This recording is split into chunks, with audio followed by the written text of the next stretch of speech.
ಜಾತಿಗಳ ಒಳ ಮೀಸಲಾತಿ ಜಾರಿಗೆ ಆಗ್ರಹಿಸಿ ಇಂದು ರಾಯಚೂರು ಬಂದ್ಗೆ ಕರೆ ನೀಡಲಾಗಿತ್ತು. ಈ ವೇಳೆ ನಡೆದ ಪ್ರತಿಭಟನೆ ವೇಳೆ ಒಬ್ಬ ಹೋರಾಟಗಾರ ಮೈ ಮೇಲೆ ಪೆಟ್ರೋಲ್ ಸುರಿದುಕೊಂಡು ಆತ್ಮಹತ್ಯೆಗೆ ಯತ್ನಿಸಿದ ಘಟನೆ ರಾಯಚೂರು ನಗರದ ಅಂಬೇಡ್ಕರ್ ವೃತ್ತದಲ್ಲಿ ನಡೆದಿದೆ. ಜಹೀರಾಬಾದ್ ನಿವಾಸಿ ಭರತ್ ಎಂಬ ಯುವಕ ಪ್ರತಿಭಟನೆ ಸಂದರ್ಭದಲ್ಲಿ ಮೈ ಮೇಲೆ ಪೆಟ್ರೋಲ್ ಸುರಿದುಕೊಂಡು ತೀವ್ರ ಅಸಮಾಧಾನ ವ್ಯಕ್ತಪಡಿಸಿದರು. ಬಳಿಕ ಬೆಂಕಿ ಹಚ್ಚಿಕೊಳ್ಳಲು ಪ್ರಯತ್ನಿಸಿದಾಗ ಸ್ಥಳದಲ್ಲಿದ್ದ ಇತರರ ಹೋರಾಟಗಾರರು ಹಾಗೂ ಪೊಲೀಸರು ತಕ್ಷಣವೇ ಯುವಕನನ್ನು ಹಿಡಿದು ತಡೆದರು. ಘಟನೆಯ ನಂತರ ಭರತ್ ಅವರನ್ನು ಆಂಬ್ಯುಲೆನ್ಸ್ ಮೂಲಕ ಚಿಕಿತ್ಸೆಗಾಗಿ ರಾಯಚೂರು ಜಿಲ್ಲಾ ಆಸ್ಪತ್ರೆಗೆ ಕಳಿಸಲಾಗಿದೆ ಎಂದು ತಿಳಿದು ಬಂದಿದೆ.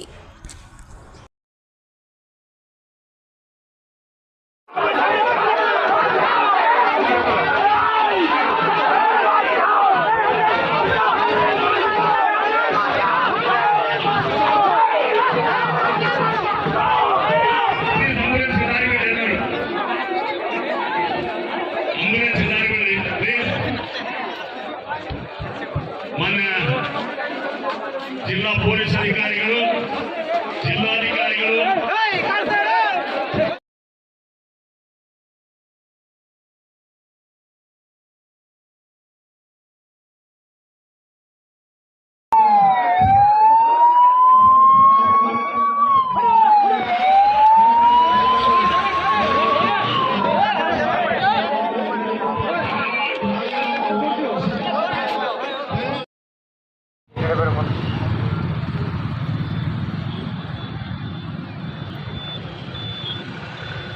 ಪರಿಶಿಷ್ಟ ಜಾತಿಗಳ ಒಳ ಮೀಸಲಾತಿ ಜಾರಿಗೆ ಆಗ್ರಹಿಸಿ ಇಂದು ರಾಯಚೂರು ನಗರ ಬಂದ್ಗೆ ಕರೆ ನೀಡಲಾಗಿದ್ದು, ಬಂದ್ಗೆ ನಗರದಲ್ಲಿ ಉತ್ತಮ ಪ್ರಕ್ರಿಯೆ ವ್ಯಕ್ತವಾಗುತ್ತಿದೆ. ಒಳ ಮೀಸಲಾತಿ ಜಾರಿ ಮಾಡದ ರಾಜ್ಯ ಕಾಂಗ್ರೆಸ್ ಸರ್ಕಾರದ ವಿರುದ್ಧ ಆಕ್ರೋಶ ವ್ಯಕ್ತಪಡಿಸಿ ಒಳ ಮೀಸಲಾತಿ ಐಕ್ಯ ಹೋರಾಟ ಸಮಿತಿ ಜಿಲ್ಲಾ ಘಟಕ ಈ ಬಂದ್ಗೆ ಕರೆ ನೀಡಿದೆ. ಒಳ ಮೀಸಲಾತಿ ಜಾರಿ ಮಾಡದೆ ಸಾವಿರಾರು ಸರ್ಕಾರಿ ಹುದ್ದೆಗಳನ್ನು ಭರ್ತಿ ಮಾಡಲು ಸರ್ಕಾರ ಮುಂದಾಗಿರುವುದರಿಂದ ದಲಿತ ಸಮುದಾಯಕ್ಕೆ ಅನ್ಯಾಯವಾಗುತ್ತಿದೆ ಎಂದು ಹೋರಾಟಗಾರರು ಆಕ್ರೋಶ ವ್ಯಕ್ತಪಡಿಸಿದ್ದಾರೆ. ಬಂದ್ ಹಿನ್ನೆಲೆಯಲ್ಲಿ ನಗರದಲ್ಲಿನ ಕೆಲ ಖಾಸಗಿ ಶಾಲೆಗಳು ರಜೆ ಘೋಷಿಸಿವೆ. ಬುಧವಾರ ಬೆಳಗ್ಗೆ 7 ಗಂಟೆಯಿಂದಲೇ ಪೆಟ್ರೋಲ್ ಬಂಕ್ಗಳು, ತರಕಾರಿ ಮಾರುಕಟ್ಟೆ, ಹೋಟೆಲ್ಗಳು ಹಾಗೂ ಬೀದಿ ಬದಿ ವ್ಯಾಪಾರಗಳು ಮುಚ್ಚಲ್ಪಟ್ಟಿವೆ.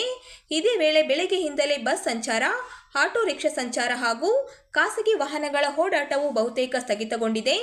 ನಗರದ ಪ್ರಮುಖ ವೃತ್ತಗಳು ಹಾಗೂ ರಸ್ತೆಗಳಲ್ಲಿ ಹೋರಾಟಗಾರರು ಪ್ರತಿಭಟನೆ ನಡೆಸಿ ಸರ್ಕಾರದ ವಿರುದ್ಧ ಘೋಷಣೆಗಳನ್ನು ಕೂಗುತ್ತಿದ್ದಾರೆ.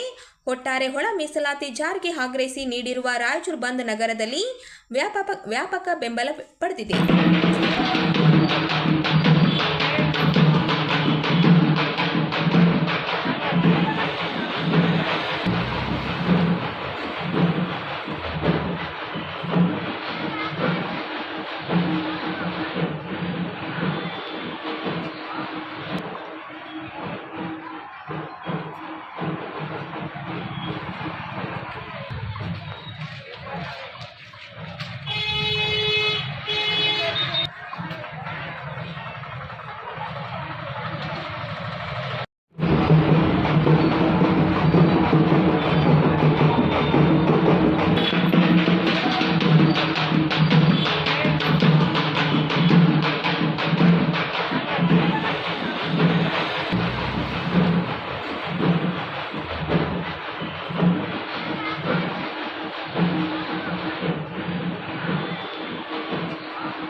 ಒಳ ಮೀಸಲಾತಿ ಜಾರಿಗೆ ಆಗ್ರಹಿಸಿ ರಾಯಚೂರಿನಲ್ಲಿ ಒಳ ಮೀಸಲಾತಿ ಐಕ್ಯ ಹೋರಾಟ ಸಮಿತಿ ಜಿಲ್ಲಾ ಒಳ ಮೀಸಲಾತಿ ಜಾರಿಗೆ ಆಗ್ರಹಿಸಿ ಇಂದು ರಾಯಚೂರಿನಲ್ಲಿ ಬಂದ್ಗೆ ಕರೆ ನೀಡಲಾಗಿದೆ. ಬಂದ್ ಹಿನ್ನೆಲೆಯಲ್ಲಿ ನಗರದಲ್ಲಿ ಭದ್ರತೆ ಹೆಚ್ಚಿಸಲಾಗಿದ್ದು, ಪ್ರಮುಖ ರಸ್ತೆಗಳಲ್ಲಿ ವಾಹನ ಸಂಚಾರಕ್ಕೆ ತಡೆ ವಿಧಿಸಲಾಗಿದೆ. ಒಳ ಮೀಸಲಾತಿ ಐಕ್ಯ ಹೋರಾಟ ಸಮಿತಿ ಜಿಲ್ಲಾ ಘಟಕದ ಕರೆ ಹಿನ್ನೆಲೆ ರಾಯಚೂರು ನಗರದಲ್ಲಿ ಇಂದು ಬಂದ್ ನಡೆಯುತ್ತಿದೆ. ಬಂದ್ ಹಿನ್ನೆಲೆಯಲ್ಲಿ ಮುನ್ನೆಚ್ಚರಿಕೆ ಕ್ರಮವಾಗಿ ಪೊಲೀಸ್ ಇಲಾಖೆ ಕಟ್ಟುನಿಟ್ಟಿನ ಭದ್ರತಾ ಕ್ರಮಗಳನ್ನು ಕೈಗೊಂಡಿದೆ. ರಾಯಚೂರು ತಾಲೂಕಿನ ತೈ ರೋಡ್ ಚೆಕ್ ಪೋಸ್ಟ್ ಬಳಿ ಬುಧವಾರ ಬೆಳಗ್ಗೆ 5 ಗಂಟೆಯಿಂದಲೇ ನಗರಕ್ಕೆ ಆಗಮಿಸುವ ವಾಹನಗಳನ್ನು ಪೊಲೀಸರು ತಡೆ ಹಿಡಿದಿದ್ದಾರೆ. ಬೆಳಗ್ಗೆ 6 ಗಂಟೆಯಿಂದ ಸಂಜೆ 5 ಗಂಟೆಯವರೆಗೆ ಯಾವುದೇ ವಾಹನಗಳನ್ನು ನಗರಕ್ಕೆ ಬಿಡದಂತೆ ನಿರ್ಧರಿಸಲಾಗಿದೆ.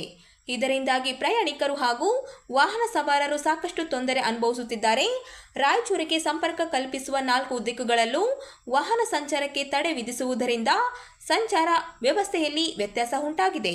ಒಳ ಮೀಸಲಾತಿ ಜಾರಿಗೆ ಆಗ್ರಹಿಸಿ ಹೋರಾಟಗಾರರು ಬಂದ್ಗೆ ಕರೆ ನೀಡಿದ್ದು, ದಿನಪೂರ್ತಿ ನಗರದಲ್ಲಿ ಉದ್ವಿಗ್ನ ವಾತಾವರಣ ಮುಂದುವರಿಯುವ ಸಾಧ್ಯತೆ ಇದೆ.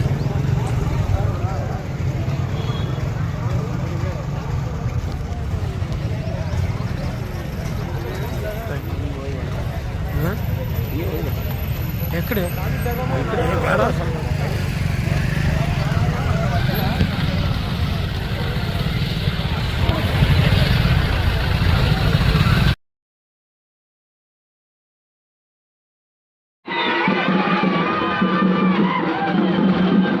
ಪರಿಶಿಷ್ಟ ಜಾತಿಗಳ ಒಳ ಮೀಸಲಾತಿ ಜಾರಿಗೆ ಆಗ್ರಹಿಸಿ ಕರೆ ನೀಡಿದ ರಾಯಚೂರು ಬಂದ್ ಇಂದು ಬಹುತೇಕ ಯಶಸ್ವಿಯಾಗಿದೆ. ವಿವಿಧ ಸಂಘಟನೆಗಳು ಹಾಗೂ ಒಳ ಮೀಸಲಾತಿ ಐಕ್ಯ ಹೋರಾಟ ಸಮಿತಿ ನೇತೃತ್ವದಲ್ಲಿ ನಡೆದ ಬಂದ್ ವೇಳೆ ನಗರದ ಹಲವೆಡೆ ಪ್ರತಿಭಟನೆಗಳು ನಡೆಯುತ್ತಿವೆ. ರಾಯಚೂರು ನಗರದಲ್ಲಿ ಒಳ ಮೀಸಲಾತಿ ಜಾರಿಗೆ ಆಗ್ರಹಿಸಿ ಬಂದ್ಗೆ ಕರೆ ನೀಡಲಾಗಿದ್ದು, ಇದಕ್ಕೆ ವ್ಯಾಪಕ ಬೆಂಬಲ ವ್ಯಕ್ತವಾಗಿದೆ. ನಗರದ ತೀನ್ ಕಂದಿಲ್ ಪ್ರದೇಶದಲ್ಲಿ ಹೋರಾಟಗಾರರು ಮಧ್ಯಾಹ್ನ 12 ಗಂಟೆಗೆ ಸುಮಾರಿಗೆ ಟೈರ್ಗಳಿಗೆ ಬೆಂಕಿ ಹಚ್ಚಿ ರಾಜ್ಯ ಕಾಂಗ್ರೆಸ್ ಸರ್ಕಾರದ ವಿರುದ್ಧ ಆಕ್ರೋಶ ವ್ಯಕ್ತಪಡಿಸಿದರು. ಒಳ ಮೀಸಲಾತಿ ಐಕ್ಯ ಹೋರಾಟ ಸಮಿತಿ ಜಿಲ್ಲಾ ಘಟಕ ನೀಡಿದ ಬಂದ್ ಕರೆ ಹಿನ್ನೆಲೆಯಲ್ಲಿ ನಗರಾದ್ಯಂತ ಅಂಗಡಿ ಮುಂಗಟ್ಟುಗಳು ಬಂದ್ ಆಗಿದ್ದವು. ರಸ್ತೆಗಳಲ್ಲಿ ವಾಹನ ಸಂಚಾರವು ಬಹುತೇಕ ವಿರಳವಾಗಿದ್ದು, ಜನಸಂಚಾರವು ಕಡಿಮೆಯಾಗಿ ಕಂಡುಬಂತು. ಕೆಲವು ಖಾಸಗಿ ಶಾಲೆಗಳು ಮುನ್ನೆಚ್ಚರಿಕಾ ಕ್ರಮವಾಗಿ ರಜೆ ಘೋಷಿಸಿವೆ. ರಾಯಚೂರಿಗೆ ಸಂಪರ್ಕ ಕಲ್ಪಿಸುವ ಪ್ರಮುಖ ರಸ್ತೆಗಳಲ್ಲೂ ಪ್ರತಿಭಟನೆಗಳು ನಡೆಯುತ್ತಿದ್ದು, ಹೋರಾಟಗಾರರು ಸರ್ಕಾರದ ವಿರುದ್ಧ ಘೋಷಣೆಗಳನ್ನು ಕೂಗಿ ತಮ್ಮ ಆಕ್ರೋಶ ವ್ಯಕ್ತಪಡಿಸಿದರು.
ಒಳ ಮೀಸಲಾತಿ ಜಾರಿಗೆ ಒತ್ತಾಯಿಸಿ ಒಳ ಮೀಸಲಾತಿ ಐಕ್ಯ ಹೋರಾಟ ಸಮಿತಿ ಜಿಲ್ಲಾ ಘಟಕದ ವತಿಯಿಂದ ಇಂದು ರಾಯಚೂರು ಬಂದ್ಗೆ ಕರೆ ನೀಡಲಾಗಿತ್ತು.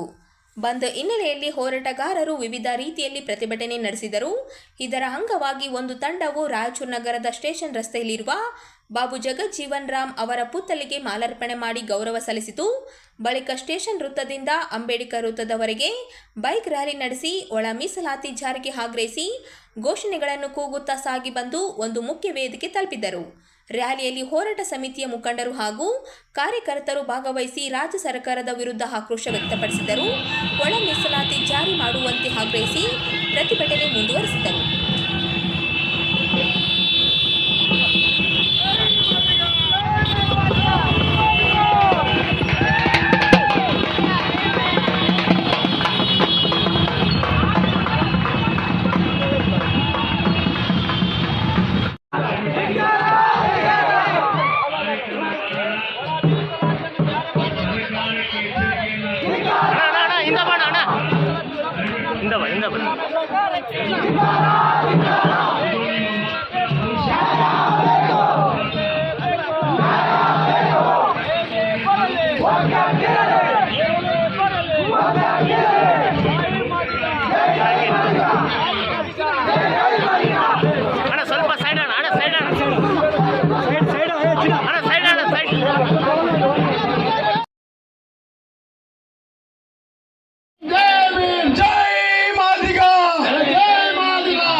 ಒಳ ಮೀಸಲಾತಿ ಜಾರಿ ಮಾಡಿ ರಾಜ್ಯದ ಸುಮಾರು 56,000 ಸರ್ಕಾರಿ ಹುದ್ದೆಗಳನ್ನು ಭರ್ತಿ ಮಾಡಬೇಕೆಂದು ಆಗ್ರಹಿಸಿ ಇಂದು ರಾಯಚೂರು ನಗರದಲ್ಲಿ ಬಂದ್ ನಡೆಸಲಾಯಿತು. ಈ ಹಿನ್ನೆಲೆಯಲ್ಲಿ ನಗರದ ಡಾಕ್ಟರ್ ಬಿಆರ್ ಅಂಬೇಡ್ಕರ್ ವೃತ್ತದಲ್ಲಿ ಒಳ ಮೀಸಲಾತಿ ಐಕ್ಯತಾ ಹೋರಾಟ ಸಮಿತಿಯ ನೇತೃತ್ವದಲ್ಲಿ ಭಾರೀ ಪ್ರತಿಭಟನೆ ನಡೆಯಿತು. ಜಿಲ್ಲೆಯ ವಿವಿಧ ಗ್ರಾಮಗಳಿಂದ ಸಾವಿರಾರು ಮಂದಿ ಪ್ರತಿಭಟನೆಯಲ್ಲಿ ಭಾಗವಹಿಸಿ ಶಾಂತಿಯುತವಾಗಿ ತಮ್ಮ ಬೇಡಿಕೆಯನ್ನು ವ್ಯಕ್ತಪಡಿಸಿದರು. ಪ್ರತಿಭಟನಾ ವೇದಿಕೆಗೆ ಭೇಟಿ ನೀಡಿದ ಜಿಲ್ಲಾಧಿಕಾರಿ ನಿತೀಶ್ ಕೆ ಅವರು ಹೋರಾಟಗಾರರಿಂದ ಮನವಿ ಪತ್ರ ಸ್ವೀಕರಿಸಿದರು. ಈ ಸಂದರ್ಭದಲ್ಲಿ ಮಾತನಾಡಿದ ಜಿಲ್ಲಾಧಿಕಾರಿ ನಿತೀಶ್ ಕೆ ಅವರು ಒಳ ಮೀಸಲಾತಿ ಜಾರಿಗೆ ಸಂಬಂಧಿಸಿದ ಮನವಿ ಪತ್ರವನ್ನು ತಕ್ಷಣವೇ ರಾಜ್ಯ ಸರ್ಕಾರಕ್ಕೆ ಕಳಿಸಲಾಗುವುದು ಎಂದು ಭರವಸೆ ನೀಡಿದರು. ನಾಳೆ ನಡೆಯಲಿರುವ ಸಚಿವ ಸಂಪುಟ ಸಭೆಯಲ್ಲಿ ಈ ವಿಷಯದ ಕುರಿತು ಸುದೀರ್ಘ ಚರ್ಚೆ ನಡೆಯಲಿದ್ದು, ಜಿಲ್ಲಾ ಉಸ್ತುವಾರಿ ಸಚಿವರು, ಸಣ್ಣ ನೀರಾವರಿ ಸಚಿವರು ಹಾಗೂ ಜಿಲ್ಲೆಯ ಶಾಸಕರ ಗಮನಕ್ಕೂ ಈ ವಿಚಾರವನ್ನು ತರಲಾಗುವುದು ಎಂದರು. ನಗರ ಬಂದ್ಗೆ ಸಹಕರಿಸಿದ ಸಾರ್ವಜನಿಕರಿಗೆ ಧನ್ಯವಾದ ತಿಳಿಸಿದ ಅವರು, ಸರ್ಕಾರ ಮೀಸಲಾತಿ ನಿಯಮಾವಳಿಗಳ ಅನ್ವಯ ಹುದ್ದೆಗಳ ಭರ್ತಿಗೆ ಅಗತ್ಯ ಕ್ರಮ ಕೈಗೊಳ್ಳಬೇಕೆಂಬ ಬೇಡಿಕೆಯನ್ನು ರಾಜ್ಯ ಸರ್ಕಾರದ ಗಮನಕ್ಕೆ ತರಲಾಗುವುದು ಎಂದು ಹೇಳಿದರು. ಎಸ್ಸಿ ಎಸ್ಟಿ ಯೋಜನೆ ಅಡಿಗಳ ಹಾಗೂ ವಿವಿಧ ಬ್ಲಾಕ್ ಮಟ್ಟದ ಹುದ್ದೆಗಳಲ್ಲಿ ಕಡ್ಡಾಯವಾಗಿ ಒಳ ಮೀಸಲಾತಿ ಜಾರಿಗೆ ಕ್ರಮ ಕೈಗೊಳ್ಳಬೇಕೆಂಬ ಬೇಡಿಕೆಗಳನ್ನು ಸರ್ಕಾರಕ್ಕೆ ಕಳಿಸಲಾಗುವುದು ಎಂದು ತಿಳಿಸಿದರು. ಕಾಂಗ್ರೆಸ್ ಸರ್ಕಾರಕ್ಕೆ, ಮಾದೇಪ್ಪ ಅವರಿಗೆ, ಕಾಂಗ್ರೆಸ್ ಸರ್ಕಾರಕ್ಕೆ ಧಿಕ್ಕಾರ, ಧಿಕ್ಕಾರ, ಧಿಕ್ಕಾರ, ಧಿಕ್ಕಾರ, ಕಾಂಗ್ರೆಸ್ ಸರ್ಕಾರಕ್ಕೆ ಧಿಕ್ಕಾರ.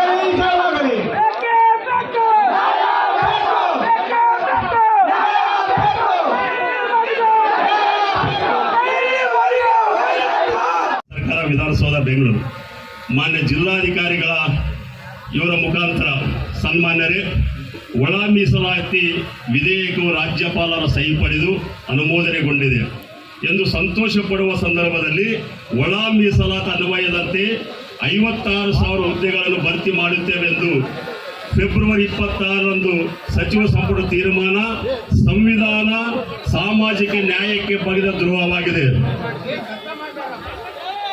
ಈ ಮೂಲಕ 35 ವರ್ಷಗಳ ಒಳ ಮೀಸಲಾತಿ ಹೋರಾಟಕ್ಕೆ ಮಹಾದ್ರೋಹ ಎಸಗಲಾಗಿದೆ. ಸರ್ಕಾರದ ಈ ತೀರ್ಮಾನವನ್ನ ಒಳ ಮೀಸಲಾತಿ ಹೋರಾಟಗಾರರು, ಸಾಮಾಜಿಕ ನ್ಯಾಯ ಪರವಿನ ಪ್ರಜ್ಞಾವಂತರೆಲ್ಲರೂ ನಾವು ಒಕ್ಕೂರಲಿನಿಂದ ಉಗ್ರವಾಗಿ ಖಂಡಿಸುತ್ತೇವೆ.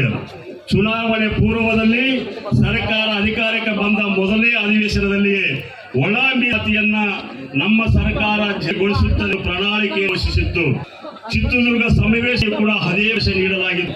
ಕಾಂಗ್ರೆಸ್ ಸರ್ಕಾರ ಅಸ್ತಿತ್ವಕ್ಕೆ 2 ವರ್ಷ ಗತಿಸಿದ ಸಹ ಒಳಯನ್ನು ಜಾರಿಸುವ ಪ್ರಾಮಾಣಿಕ ಪ್ರಯತ್ನಿಸಲಿಲ್ಲ.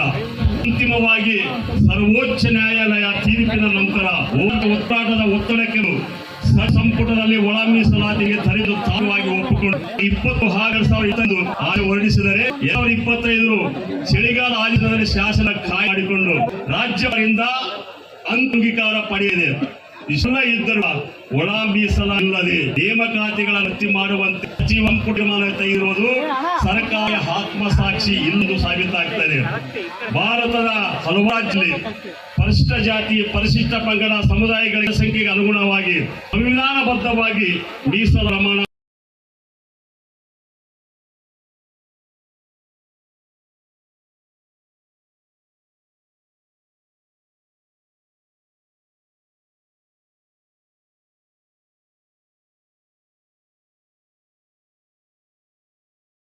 ಕಟ್ಟಿಸಕ್ಕೆ ನಾನು ಕರ್ನಾಟಕ ಸರ್ಕಾರ ಇಬ್ರು ಜಿಲ್ಲಾ ಸಚಿವರಿಗೂ ಶಾಸಕರಿಗೂ ನಾನು ಮಾಡ್ತೀನಿ ಅಂತ ಸಂತೋಷಿಸ್ತೀನಿ ಅಂತ ಹೇಳ್ತಾ, ತಮ್ಮೆಲ್ಲೂ ಇಷ್ಟೊತ್ತು ಸುದೀರ್ಘ ಪ್ರತಿಭಟನೆ ಮಾಡಿ ನಮ್ಮ ಮನವಿಯನ್ನ ಅದೇ ರೀತಿ ಡಿಲೇ ಇಲ್ಲದೆ ಸರ್ಕಾರಕ್ಕೆ ನಾನು ಕಳಿಸ್ಕೊಡೋ ಜವಾಬ್ದಾರಿ ನಂದು ಅಂತ ಹೇಳ್ತಾ ಈ ಪಟ್ಟಿನೆಯನ್ನ ಮತ್ತೆ ಶೀಘ್ರವಾಗಿ ಬೇರೆ ಕಡೆಯಿಂದ ಬಂದು ಶಾಂತಿ ಸುವ್ಯವಸ್ಥೆಯನ್ನೆಲ್ಲ ಕಾಪಾಡಿದ್ದಕ್ಕೆ ತಮ್ಗೆ ಧನ್ಯವಾದ. ಅದೇ ರೀತಿ ಈ ಪಟ್ಟಿನ ಇಲ್ಲಿಗೆ ಮುಕ್ತಾಯ ಮಾಡ್ಕಂತ ತಮ್ಮಲ್ಲಿ ನಾನು ಕೋರ್ಕೊಂಡು ನನ್ನ 2 ಮಾತನ್ನು ಮುಗಿಸ್ತೀನಿ.